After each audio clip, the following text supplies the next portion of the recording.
días. Una vez más a todos bienvenidos, Dios les bendiga. Los veo hoy día resplandecientes, los veo guapos.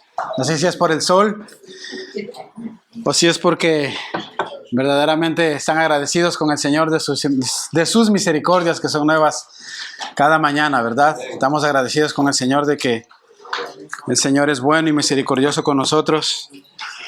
Y por eso es que estamos resplandecientes, alegres, contentos, agradecidos con el Señor. Amén. Hermanos, la verdad que en este día tengo un tema que compartir con ustedes.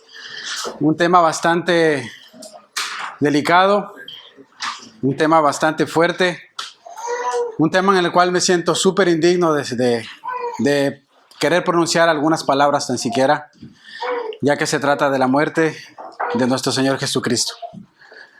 Hemos venido mirando semanas atrás el horrendo castigo, la injuria, los insultos, los golpes que nuestro Señor Jesucristo recibió.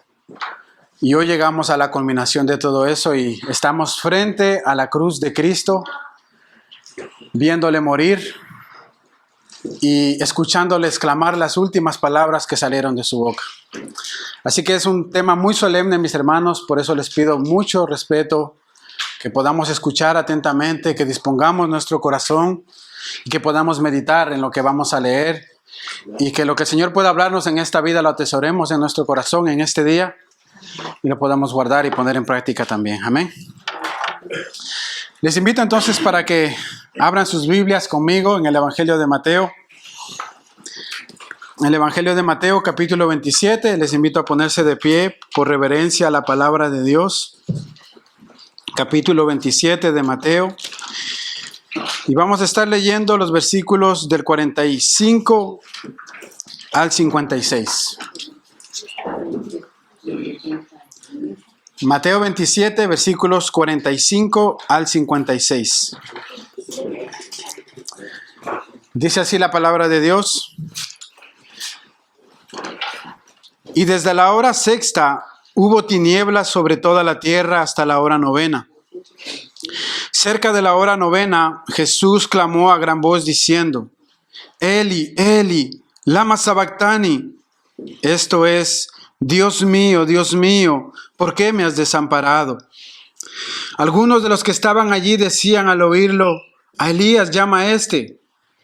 Y al instante, corriendo uno de ellos, tomó una esponja y le empapó de vinagre, y poniéndola en una caña le dio a beber. Pero los otros decían: deja, veamos si viene Elías a librarle. Mas Jesús, habiendo otra vez clamado a gran voz, entregó el espíritu. Y he aquí el velo del templo se rasgó en dos de arriba abajo, y la tierra tembló, y las rocas se partieron, y se abrieron los sepulcros, y muchos cuerpos de santos que habían dormido se levantaron, y saliendo de los sepulcros después de la resurrección de él, vinieron a la santa ciudad y aparecieron a muchos. El centurión y los que estaban con él, guardando a Jesús, visto el terremoto y las cosas que habían sido hechas, temieron en gran manera y dijeron: verdaderamente este era el Hijo de Dios. Estaban allí muchas mujeres mirando de lejos, las cuales habían seguido a Jesús desde Galilea, sirviéndole, entre las cuales estaban María Magdalena, María la madre de Jacobo y de José, y la madre de los hijos de Zebedeo. Hasta ahí dejamos la lectura. Acompáñenme en una oración, mis hermanos. Amado Dios y Padre, una vez más te alabamos y bendecimos tu nombre, Señor. Y te damos a ti las gracias por este tiempo, Padre amado. Quiero orarte, bendito Dios, para que tu Espíritu Santo nos asista a todos en este día, Señor amado. Que tu Espíritu Santo está aquí en medio nuestro, porque si Él no está aquí en medio nuestro, mis palabras son en vano, Señor, y nada podré lograr en mi debilidad, amado Señor. Por eso clamamos a ti para que tu presencia mismo esté aquí en este lugar, Señor, con nosotros. Y tú nos ayudes, bendito Señor, y nos des entendimiento para, al poder exponer tu palabra, entenderla, bendito Dios, asimilarla en nuestros corazones. Y que tu nombre sea glorificado en nuestras vidas, Señor. Tú, Señor amado, haz tu obra en medio de nuestros corazones, en nuestras vidas. Llama al que está perdido, da vida al que está muerto en sus pecados. Anima y alienta a los que están desalentados, Señor. Y que en todo sea tu nombre exaltado, porque te lo pedimos en el nombre de nuestro bendito Salvador Jesucristo. Amén. Amén, mis hermanos. Pueden tomar sus asientos. Vamos a dar inicio. Si ustedes recuerdan, hermanos, luego que nuestro Señor Jesucristo fuera azotado, torturado, condenado injustamente por los romanos, Él también fue forzado a cargar un madero muy pesado en el cual Él iba a ser crucificado. Y dice el texto que Él lo hizo hasta un cierto punto y que Él, por la manera que estaba debilitado, golpeado, estaba cansado, su boca se secaba, su paladar, estaba sediento, no pudo más. Y dice el texto que cogieron un hombre llamado Simón de Cirene, quien le ayudara a cargar la cruz a Jesús unos pasos más. Eso está versículos antes, en el versículo 32. Y Mateo, hermanos, no nos da muchos detalles sobre la crucifixión de Jesús en sí, pero sí nos señala ciertos datos que apuntan al cumplimiento de varias profecías que se iban a cumplir en Jesús, varias profecías mesiánicas que apuntaban a lo que estaba ocurriendo en este momento con la vida de Jesucristo, y una de estas está en el Salmo 22. Cuando usted lee el Salmo 22, es un salmo mesiánico que habla de Cristo. Y Mateo en el versículo 35 lo cita de esta manera y dice: cuando lo hubieron crucificado, repartieron entre sí sus vestidos, echando suertes para que se cumpliese lo dicho por el profeta. Partieron entre sí mis vestidos y sobre mi ropa echaron suertes, y sentados le guardaban allí. En ese momento, mis hermanos, Jesús se estaba entregando como el Cordero de Dios que quita el pecado del mundo, como dice Juan 1:29. Jesús estaba cargando el peso del pecado nuestro sobre sus espaldas. Por tanto, dice el texto que la presencia del Padre se apartó de él. En ese momento Jesús hizo el mayor sacrificio muriendo a nuestro favor en la cruz. Y Juan describe estas últimas palabras de Cristo, lo vamos a mirar más adelante: consumado es. Consumado es. Con su muerte, Jesús cumplió completamente la justicia que Dios demandaba para nuestra salvación. Jesús soportó el sufrimiento y tortura de su muerte en esa cruz porque Él también veía lo que había más adelante. Veía el futuro glorioso que nos esperaba a nosotros, los que llegamos a ser salvos. Y en el pasaje de Isaías que leyó nuestra hermana en la introducción, tenemos un destello de esto. Acompáñenme a Isaías 53, versículos 10 y 12. Otra palabra, otra profecía que se dio acerca del Mesías 700 años antes de que Cristo viniera a esta tierra. Mire lo que nos dice y lo que nos dice Isaías acerca de Jesús. Isaías 53, versículos 10 al 12. Dice: con todo eso Jehová quiso quebrantarlo, sujetándole a padecimiento, cuando haya puesto su vida en expiación por el pecado. Verá linaje, vivirá por largos días, y la voluntad de Jehová será en su mano prosperada. Verá el fruto de la aflicción de su alma y quedará satisfecho. Por su conocimiento justificará a mi siervo justo a muchos, y llevará las iniquidades de ellos. Por tanto, yo le daré parte con los grandes, y con los fuertes repartirá despojos, por cuanto derramó su vida hasta la muerte, y fue contado con los pecadores, habiendo él llevado el pecado de muchos y orado por los transgresores. Todo lo que le pasó a nuestro Señor Jesucristo estaba previamente profetizado ya en el Antiguo Testamento. Jesús, el justo, pagó por los pecadores. Él se hizo maldición para salvar a la humanidad de sus pecados, según 1 de Pedro 2:24 dice: Él llevó en sí mismo nuestros pecados en su cuerpo en el madero, para que nosotros, estando muertos en los pecados, vivamos a la justicia, y por cuya herida nosotros fuimos sanados. Y todo esto lo hizo el Señor Jesús, hermanos, porque nosotros estábamos apartados, abandonados completamente de Dios a causa de nuestros pecados y de nuestras transgresiones.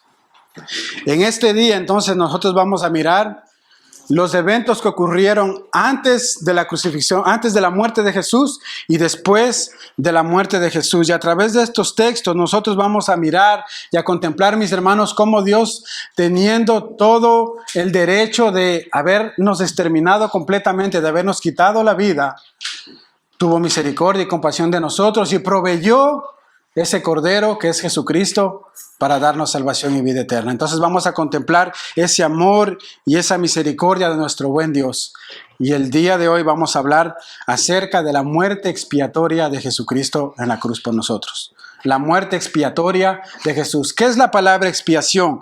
La expiación es la acción de enmendar una culpa. Es el efecto del verbo expiar, el cual se refiere a purificación de un error o pecado a través de un sacrificio. El Señor vino a enmendar nuestra culpa que teníamos contra Dios por medio de su sacrificio en la cruz. Eso es lo que se llama la expiación, lo que hizo Jesucristo por nosotros como pecadores. Entonces hoy día nosotros vamos a tener dos encabezados y dentro de estos dos encabezados habrá dos temas los cuales vamos a tratar. Para los que apuntan, en el primer encabezado tenemos los eventos durante la muerte de Jesús. Los eventos durante la muerte de Jesús o antes de la muerte de Jesús, perdón. Y el primer evento, hermanos, es el juicio de oscuridad. Dice el versículo 45, y desde la hora sexta hubo oscuridad sobre toda la tierra hasta la hora novena.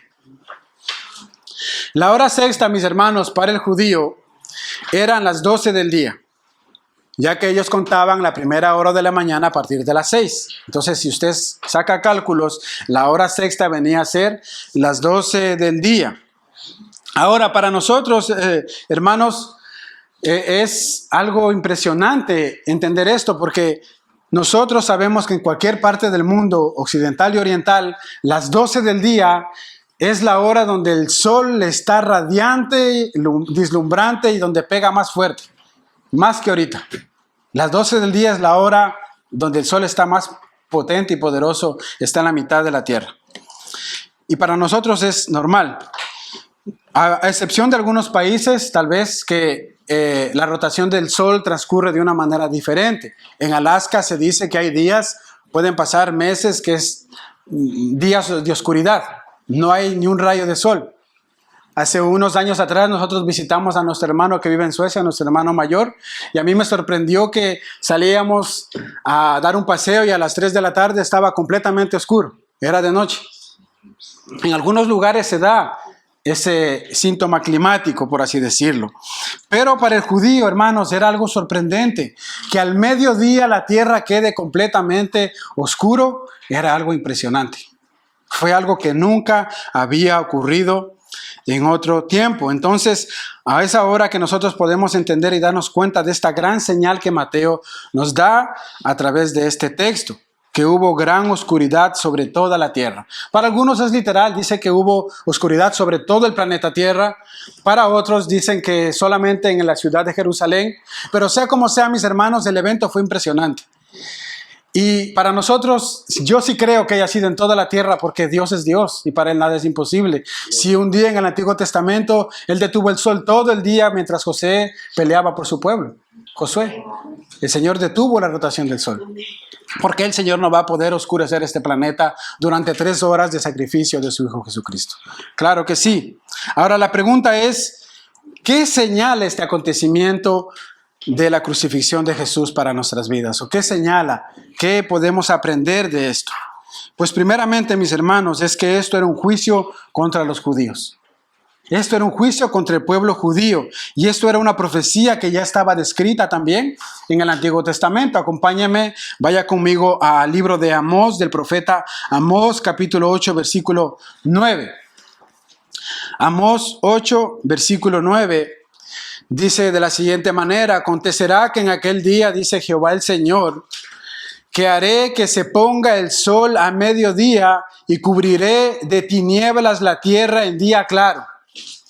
Por eso le decía yo que para Dios no hay nada imposible. Y sea que fue sobre toda la tierra, solo la ciudad de Jerusalén, el Señor lo hizo. Oscureció la tierra al mediodía. Pero al mismo tiempo, hermanos, y aunque esto sea ya más un poco difícil para entender para nosotros, este juicio también fue en contra de Jesús. Y este juicio fue en contra de Jesús porque Él allí estaba representándonos a todos nosotros, los pecadores, y tomando nuestro lugar en la cruz. En ese momento Jesús dejó de ser el Hijo perfecto de Dios y se convirtió en pecado por causa de la humanidad. Ahora, yo no estoy diciendo con esto que Jesús pecó. No, Él es 3 veces santo. Él es inmutable. Él es justo.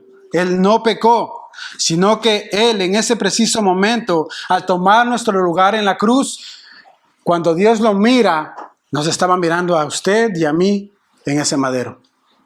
Y Dios, que es 3 veces santo y no tolera el pecado y repugna el pecado, tuvo que darle la espalda a su Hijo, porque Él nos estaba representando a nosotros en la cruz. Esto es lo que nos enseñan las Escrituras. Gálatas 3:13. Cristo nos redimió de la maldición de la ley, hecho por nosotros maldición, porque escrito está: maldito todo el que es colgado de un madero. Segunda de Corintios 5:21.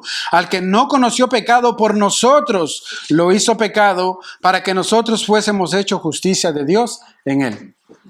¿Se da cuenta? Por eso es que el Señor, por eso es lo que yo le decía, que este juicio no solamente fue contra los judíos, sino contra Jesús mismo, porque Él nos estaba representando en la cruz, y era ese juicio contra nosotros prácticamente. Muchos teólogos llegan a la conclusión que por estas 3 horas que pasaron, desde que el Señor estaba en la cruz, desde las 9 de la mañana hasta las 12 del día, el Señor estaba sufriendo en esta oscuridad y estaba sufriendo por completo a causa de nuestros pecados en esa cruz. Y es en ese momento de tinieblas y oscuridad, escuchen bien mis hermanos, donde Jesús estaba sufriendo por cada uno de nuestros pecados. Él estaba sufriendo ahí en esos momentos en agonía. El sufrimiento de nuestro Señor Jesucristo fue necesario para que nosotros no sufriéramos a causa de la ira de Dios. Dice ahí el versículo 46, que alrededor de la hora 9 exclamó al Señor a gran voz diciendo: Eli, Eli, lema sabactani. Esto es: Dios mío, ¿por qué me has abandonado? El Señor, hermanos, en este grito de angustia, vuelve a citar nuevamente el Salmo 22, versículo 1. Y, hermanos, para mí me es muy difícil explicar esto de una manera muy simple. Es muy difícil. Estas palabras de Cristo sobrepasan todo entendimiento. Es como querer explicarles la Trinidad. No sé si ustedes se acuerdan de una frase que cuando estudiábamos la Trinidad, que decía: intenta entender la Trinidad y perderás tu cabeza, pero intenta negarle y perderás tu alma. Pues de la misma manera, intenta entender esto y vas a perder tu cabeza. ¿Cómo es que Cristo, el unigénito Hijo de Dios, quien estaba y cohabitaba con el Padre desde la eternidad y por la eternidad, en este momento es abandonado por el Padre? Son palabras incomprensibles. Nadie las puede entender. Incluso el gran predicador Charles Spurgeon dijo algo al respecto cuando se encontró con este texto. Mire lo que dijo él. Les voy a leer una cita. Charles Spurgeon dijo: Martín Lutero, el gran líder de la Reforma, se sentó en su estudio a considerar este texto. Horas tras horas aquel hombre de Dios estuvo quieto, y los que lo atendían entraban al cuarto vez tras vez, y él estaba tan sumergido en su meditación que casi pensaron que él ya era un cadáver. Él no movía mano ni pie, ni comía ni bebía, sino que estaba sentado con los ojos bien abiertos, como si estuviese en un trance, pensando acerca de estas maravillosas palabras: Dios mío, ¿por qué me has desamparado? Después de muchas largas horas, en las cuales había parecido estar perdido a todo lo que sucedía a su alrededor, se levantó de su silla y lo escucharon decir: ¿Dios desamparando a Dios? Nadie puede entender esto. Y así fue. Continúa Charles Spurgeon y dice: aunque esa no es la expresión correcta y yo tardaría en apoyarla, no me sorprende que nuestro texto se presente bajo tal luz ante la mente de Lutero. Dicen que él parecía como un hombre que había bajado a la profundidad más grande, como una mina, y había subido de nuevo a la luz. Dice Spurgeon: yo me siento más como uno que ni siquiera ha bajado a la mina, sino que ha mirado hacia adentro, o como uno que ha bajado solo una parte y fue estremecido al pasar por la espesa oscuridad, pero no se atrevió a ir más allá al fondo, porque este clamor, Dios mío, ¿por qué me has desamparado?, es un tremendo abismo. Nadie jamás lo podrá comprender, así que yo no trataré de explicarlo. Fin de la cita de Spurgeon. Y yo estoy de acuerdo con Lutero y Spurgeon, mis hermanos. Yo no podría explicarles y ayudarles a entender qué es lo que pasó aquí, en este momento, cuando Dios desampara completamente a su Hijo Jesucristo. No trataré de explicarles estas palabras, sin embargo, sí puedo darle un par de pensamientos acerca de ellas. El primero es que Cristo aquí estaba hablando como hombre. Nosotros sabemos por la Escritura que Cristo es completamente Dios y completamente hombre. 100% Dios, 100% hombre, ¿verdad? Esto es lo que se conoce como la unión hipostática de Cristo. Él es el Dios hombre. Y en este momento en la cruz, Él estaba en forma de hombre. Porque solamente un hombre verdadero puede ser desamparado por Dios. Entonces Él estaba en condición de hombre. Lo segundo es que Cristo fue desamparado por Dios porque todos nosotros merecemos ser desamparados por Dios. Allí sobre la cruz Cristo tomó nuestro lugar y sufrió por nuestros pecados, y ese desamparo que Él tuvo es el que usted y yo tendríamos que haber tenido de Dios. Debíamos haber sido olvidados para siempre por Dios y habernos perdido en una eternidad completamente de oscuridad. Sin embargo, Dios tuvo misericordia y envió a su Cristo a morir por nosotros. Isaías 53:4: ciertamente llevó Él nuestras enfermedades y sufrió nuestros dolores, y sufrió nuestro desamparo, y sufrió nuestro abandono de parte de Dios en la cruz. Esto es tremendo, hermanos, porque nosotros sabemos que el alma de nuestro bendito Señor y Salvador Jesucristo nunca pecó, y aún así fue abandonado por el Padre y desamparado por Él. En ese momento Cristo es convertido en pecado y la ira de Dios que todos nosotros merecíamos fue depositada en Cristo. Ahora, mis hermanos, yo no sé si algún día usted se ha puesto a pensar en esto.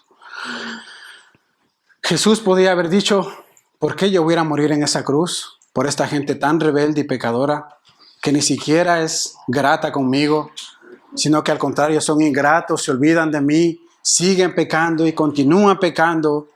Y no son capaces de reconocer sus pecados. ¿Por qué yo voy a sufrirme en esa cruz? Sin embargo, el Señor Jesucristo decidió ser ese cordero voluntario que se subió a esa cruz y dio su vida por nosotros. Tomó nuestro lugar. Jesús decidió dar su vida en rescate por la nuestra, y en la cruz Él pagó la deuda de nuestros pecados, aún por aquellos pecados que usted en su mente ahora mismo puede estar pensando y que nunca nadie los vio. Y los horrendos pecados que cometimos, el Señor Jesús murió aún por esos pecados que están ahora mismo pasando por su mente y que solamente usted y Dios conoce. Amados hermanos y queridos amigos, jóvenes y jovencitas que están aquí, escuchen algo. Si tú quieres experimentar el verdadero amor, el amor incondicional, el amor que no te demanda ninguna cosa, ve a la cruz. Ahí Dios mostró el verdadero amor hacia ti y hacia mí, derramando su vida en esa cruz. No busques el amor en otro joven, en otra jovencita. No busques el amor en un hombre guapo, atractivo. Busca el amor de Cristo, que es el que va a llenar tu corazón para siempre. Y el amor que tú necesitas. Porque ese fue el verdadero amor que Cristo mostró en la cruz. Lo segundo que vemos, mis hermanos, es la maldad del corazón del hombre. Dice del versículo 47 al 49 de nuestro texto: algunos de los que estaban allí al oírlo decían: este llama a Elías. Y al instante uno de ellos corrió y tomando una esponja, le empapó en vinagre y poniéndolo en una caña, le dio a beber.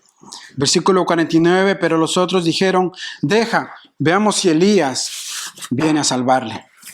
El hermano Carlos la semana pasada ya dio una pincelada de esto, mis hermanos, de estas expresiones de burla que estos soldados dieron en contra de nuestro bendito Salvador. Y cómo aún en medio de tan grande agonía, viendo ese hombre sufrir, sediento, golpeado, totalmente acabado, estos soldados no tenían misericordia y se comenzaron a burlar de él. Y por eso digo que aquí vemos la maldad del hombre.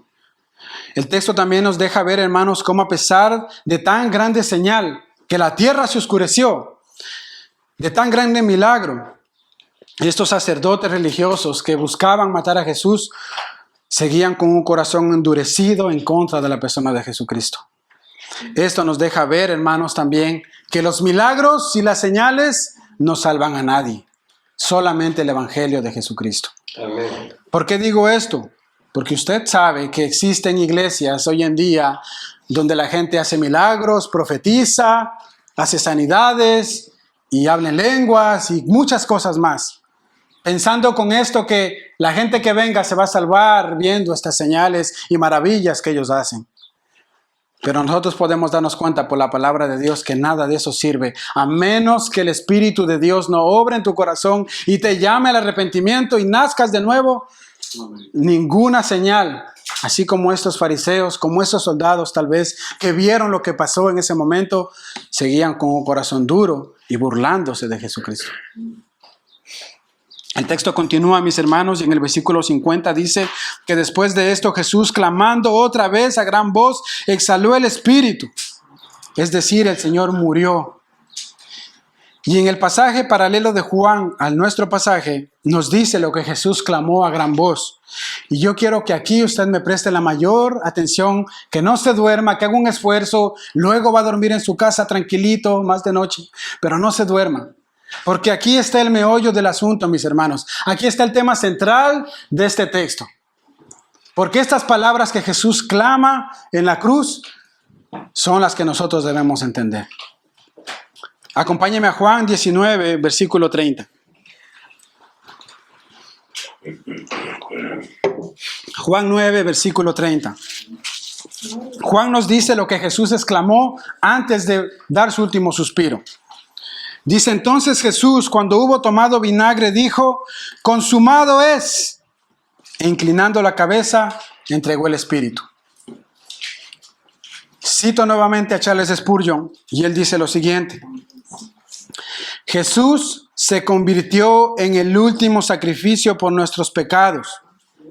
Ustedes recuerdan en la tradición judaica que cada año los sacerdotes tenían que presentarse en el templo y durante la fiesta de la Pascua tenían que entrar al lugar santísimo y derramar la sangre de corderos inocentes para perdón de pecados del pueblo. Eso se hacía año tras año, durante siglos se llevó esta tradición. Y Charles Spurgeon dice aquí que Jesús se convirtió en el último sacrificio por nuestros pecados. La palabra consumado viene del griego tetelestai, dice él, que quiere decir pagado en su totalidad. Este término es utilizado en términos de contaduría, indicando el pago de una cuenta. La singularidad de cómo se escribió indica en pretérito que ya se terminó una acción, pero que también continúa siendo. Y esta es la esencia de lo que Cristo vino a hacer. Él vino a terminar o a consumar la salvación de Dios por nosotros. Él vino a pagarlo todo por nosotros, toda nuestra deuda y todos nuestros pecados, y lo sigue haciendo todos los días. Fin de la cita. En el tiempo de los romanos, cuando usted tenía una deuda y quería cancelar esa deuda, usted tenía un papel, iba a pagar la deuda y le ponían un sello que decía tetelestai, pagado es, ya no debes nada, te puedes ir. Los siervos que lograban reunir dinero para comprar su libertad, cuando iban a pagar su libertad con unas monedas, les daban un papel que decía tetelestai, pagado es, eres libre, puedes irte. es lo que hizo Jesús en la cruz por nosotros. Nuestro expediente de pecado, que era grande, cuando Cristo muere en la cruz, lo tampona y dice, tetelestai, pagado es, no debes nada. Tienes entrada libre a la patria celestial. Esto es lo que hizo Jesús al morir en la cruz. Esto es la muerte expiatoria de Cristo por nuestros pecados. Ahora, ¿qué es lo que consumó con su muerte Jesús? Déjeme darle un par de apuntes. ¿Qué es lo que Jesús consumó en la cruz con su muerte? Primero, la obra de redención, porque Jesús pagó el precio por nuestros pecados totalmente y para siempre. Segundo, la obra expiatoria ya fue consumada. Ahora podemos tener relación con el Dios eterno a través de Cristo. La muralla del pecado que nos separaba de Dios ha sido derribada por completo. Consumado es. Tercero, la ira de Dios quedó satisfecha por la obra de Cristo en la cruz. Consumado es. La justicia de Jesús ahora es dada por fe a nosotros que somos pecadores, puesto que Cristo fue consumado en esa cruz. Tenemos libertad para entrar al trono de la gracia. Pecadores, objetos de la ira de Dios, ahora somos salvos por medio del sacrificio de Cristo. Consumado es. Esto es lo que significa esta palabra, mis hermanos. Y esto fue lo que Jesús exclamó y fue lo último que el Señor dijo en esa cruz. El Señor Jesús, cuando usted lee los evangelios, solo dijo 3 palabras en la cruz. La primera, cuando Juan vino con su madre y le dijo que se ocupara de su madre. La segunda, tengo sed. Y la tercera, consumado es. El Señor no abrió su boca más. Y cuando dice que cuando Él dijo, tetelestai, a gran voz dijo, tetelestai, pagado es, consumado es. Porque con su muerte, Él satisfizo la ira de Dios que demandaba por nosotros, la justicia de Dios. Todo esto, mis hermanos, quiere decir que ahora entonces nuestra vida entera le pertenece a Cristo. Nuestra vida entera. Antes nuestra vida era de Satanás, ahora le pertenecemos por completo a Él.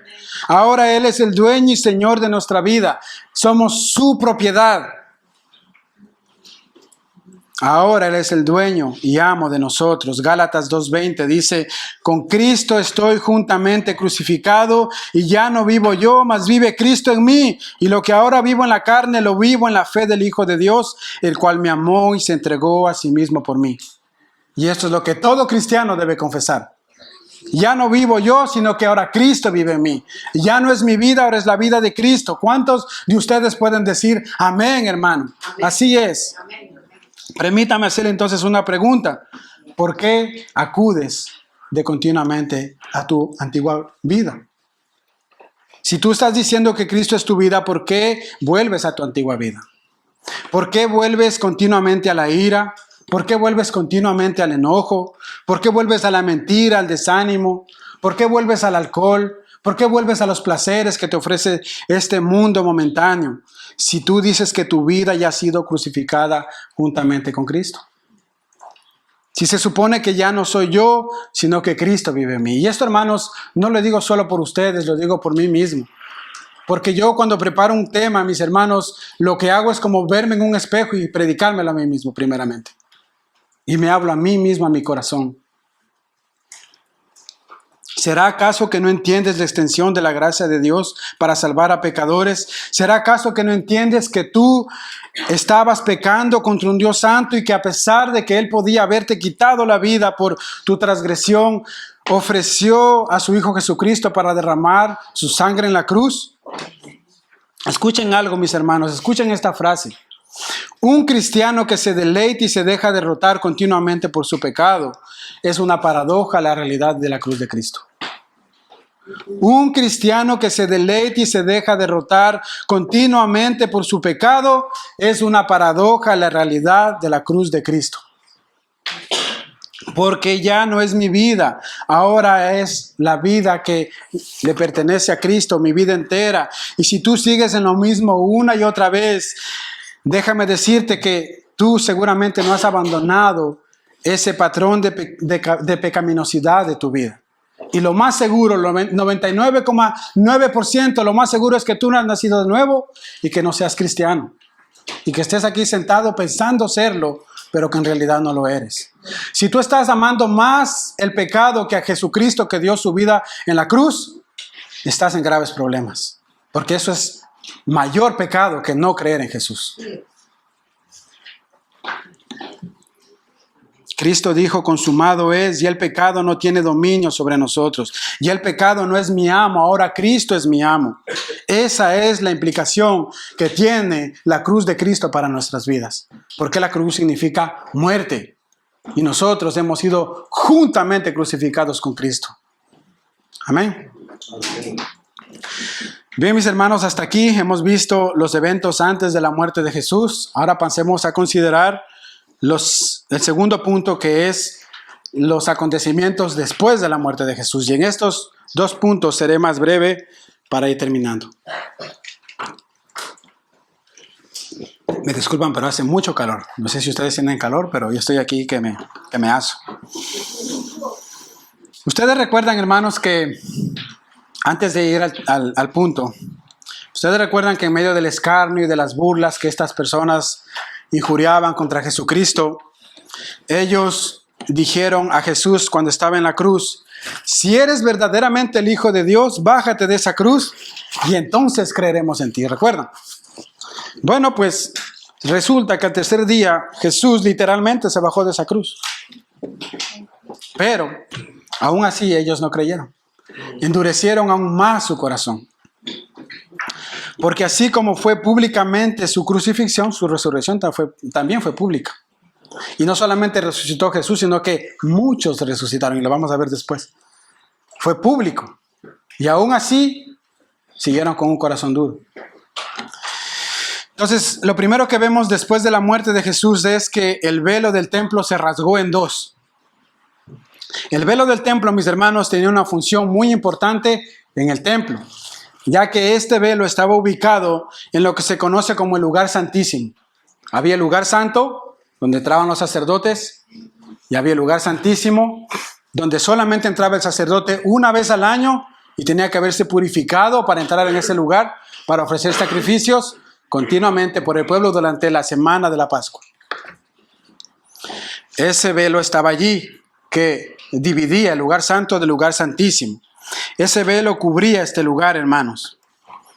Ahora, la intención de ese velo era que nadie podía entrar a ese lugar y nadie podía ver lo que había al otro lado, porque para los judíos, el que entraba en ese lugar moría inmediatamente, porque representa el lugar santísimo la presencia misma de Dios.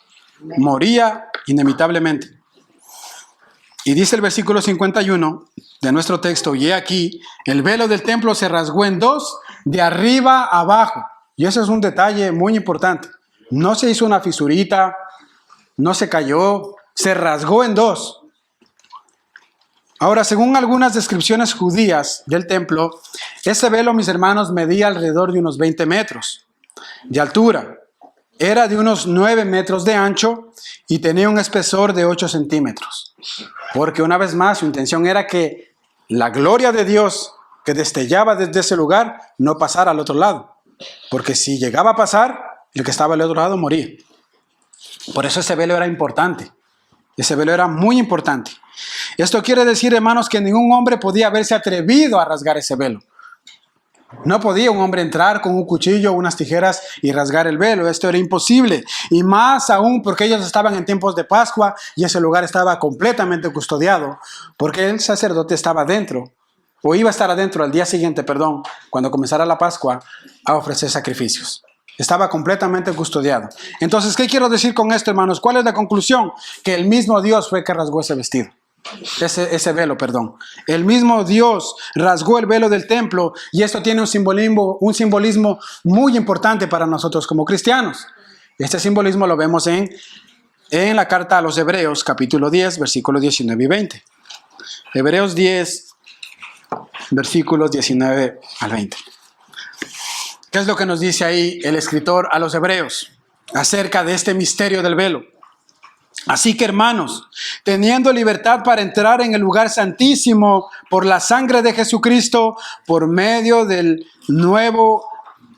camino nuevo y vivo que Él nos abrió a través del velo, esto es, de su carne. Este velo, mis hermanos, representaba el cuerpo de Jesucristo, simbolizaba el cuerpo de Jesucristo.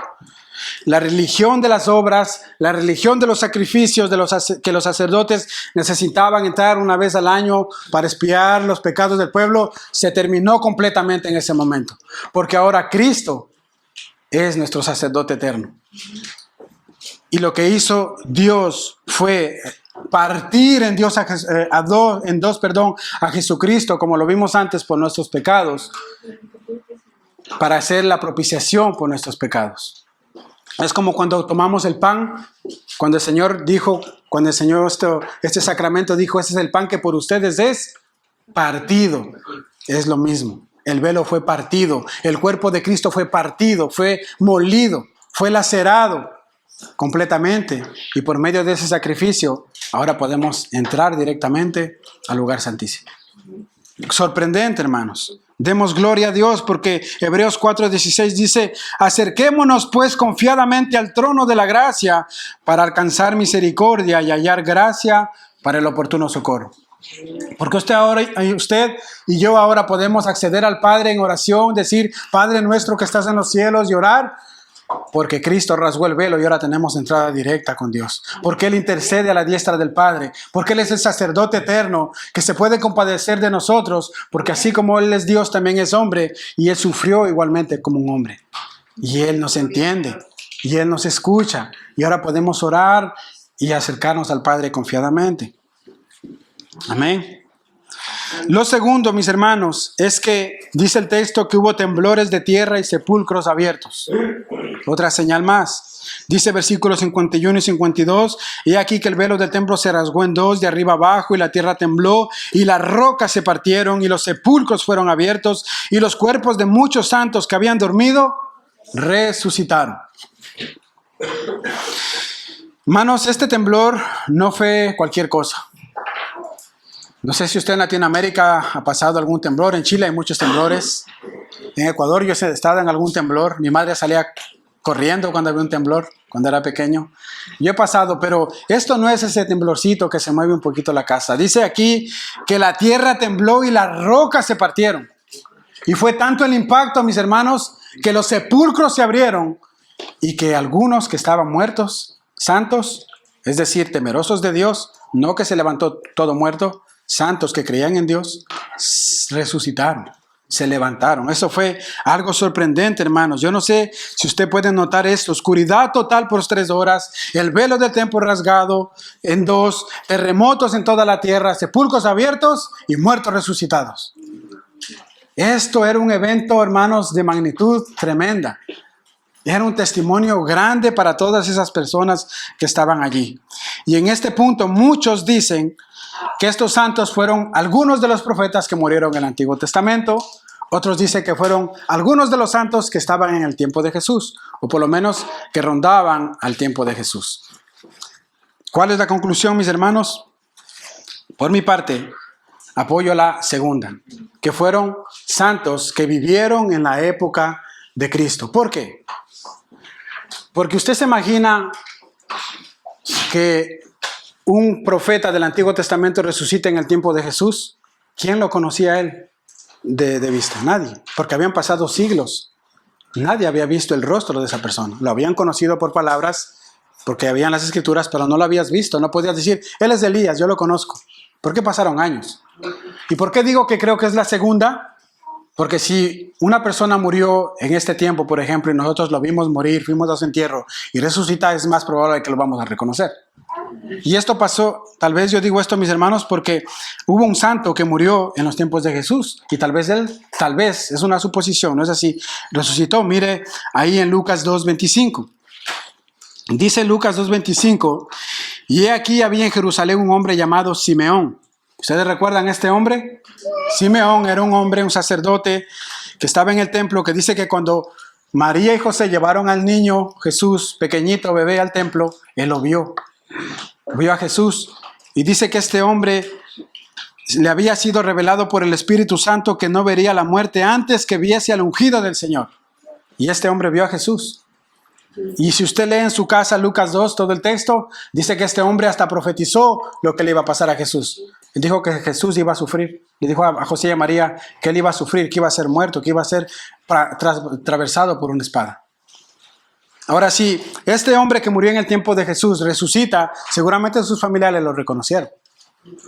Y entran entonces los muertos a la santa ciudad y sus familiares los reconocen. Esto es más probable, mis hermanos, que los que piensan que fueron hombres del Antiguo Testamento, porque nadie los hubiera reconocido. Si usted se levanta a su tatarabuelo y se le presenta y dice, yo no lo conozco, nunca lo vi, ¿verdad?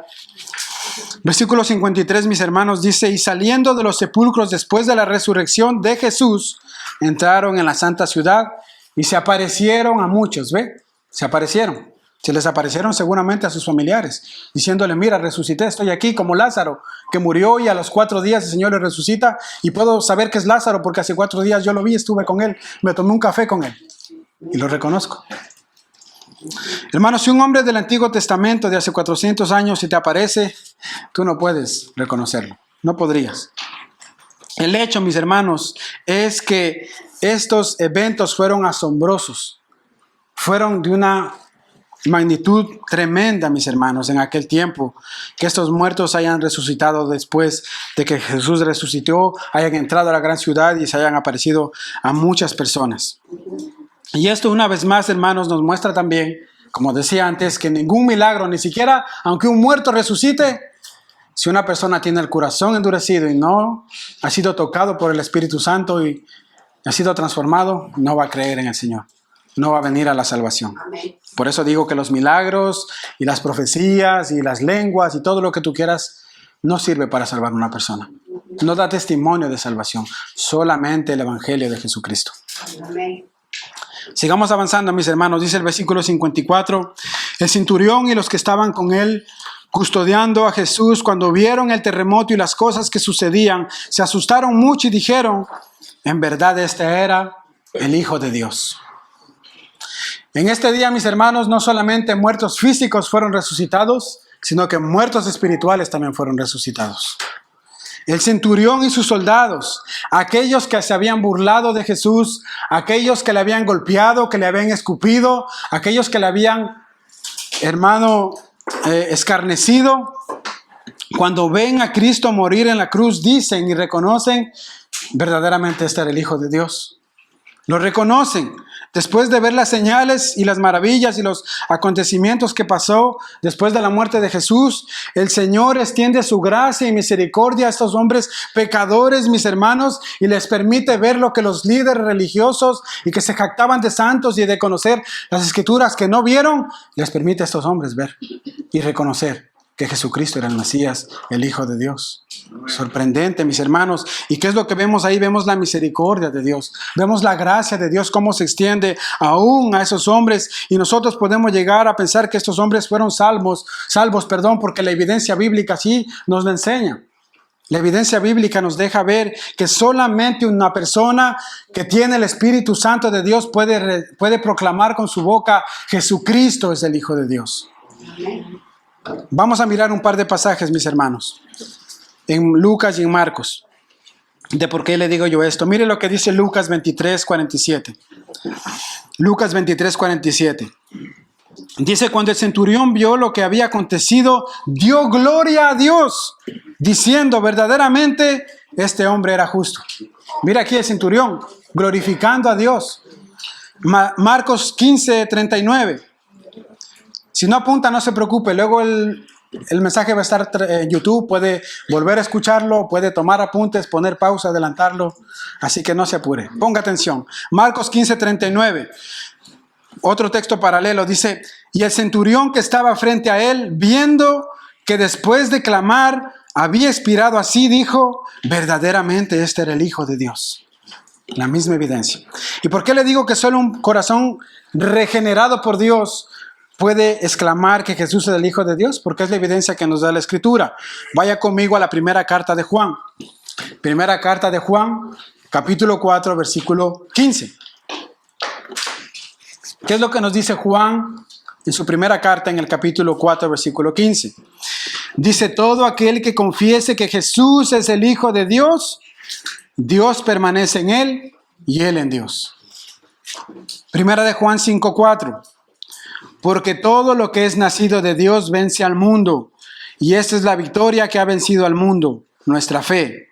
Versículo 5. ¿Quién es el que vence al mundo, sino el que cree que Jesús es el Hijo de Dios? ¿Se da cuenta? Se les permitió a estos soldados romanos que sus ojos sean abiertos. Extendió el Señor su misericordia y vieron y reconocieron que Jesucristo era el Mesías y lo proclamaron con su boca. Glorificó a Dios el centurión. Mis hermanos, y no tengo tiempo para analizar la vida del centurión o de los centuriones, pero la Biblia nos muestra que los centuriones, algunos de ellos eran buenas personas. Vemos, por ejemplo, al Señor, cuando el Señor ya muere y envía a Pedro a la casa del centurión para que fuera salvo, porque dice que él hacía buenas obras al pueblo. ¿Se da cuenta? Había algunos centuriones que eran buenos, reconocían, vieron lo que Jesús hizo y reconocían. Para ir terminando y darle una aplicación a esto que hemos venido escuchando, y me quiero dirigir con esto a todos aquellos que aún no han confesado a Cristo como su Salvador. Escuchen bien esto, por favor. Déjame decirte que no hay pecado más grande, no hay pecado más horrendo que el Señor no te pueda perdonar. Si tú has venido hoy y estás diciendo en tu mente, quizás el pecado que yo hice, lo que yo cometí, no creo que el Señor me perdone, soy un gran pecador, déjame decirte que eso es una mentira. Porque si estos hombres que golpearon a Jesús, si estos hombres que le escupieron, le clavaron una espada, se burlaron de él, cuando Jesús clamó en la cruz, Padre, perdónalos porque no saben lo que haces, Jesús contestó esa oración y les permitió arrepentirse y reconocer que Cristo era el Señor. Déjame decirte que nuestros pecados también pueden ser perdonados por más horrendos que sean, porque ni tú ni yo golpeamos a Jesús literalmente. Entonces, yo quiero invitarte para que tú confieses tus pecados, vengas a Cristo en oración, vengas en arrepentimiento y fe, reconozcas que Jesús es el Señor. Y el Señor, así como hizo con estos soldados, extenderá su gracia sobre tu vida y te dará perdón para tu alma. Confiesa que Jesús es el Señor. Y finalmente, para nosotros que ya tenemos a Cristo en nuestras vidas, que hemos sido salvos por gracia, especialmente quiero dirigirme a las mujeres de esta iglesia, mujeres de IBDS. Este texto, mis hermanas, nos dice algo tremendo acerca de la vida de las mujeres que siguieron a Jesús. Vemos en ellas un cuadro de una vida consagrada a Cristo, de una vida de abnegación, de entrega y pasión por el servicio a Dios. Finalizamos el versículo 55 y 56 mirando este cuadro de estas mujeres que fueron de ejemplo y que por eso están aquí en la Escritura, para que todos nosotros, y las mujeres en especial, imitemos ese ejemplo.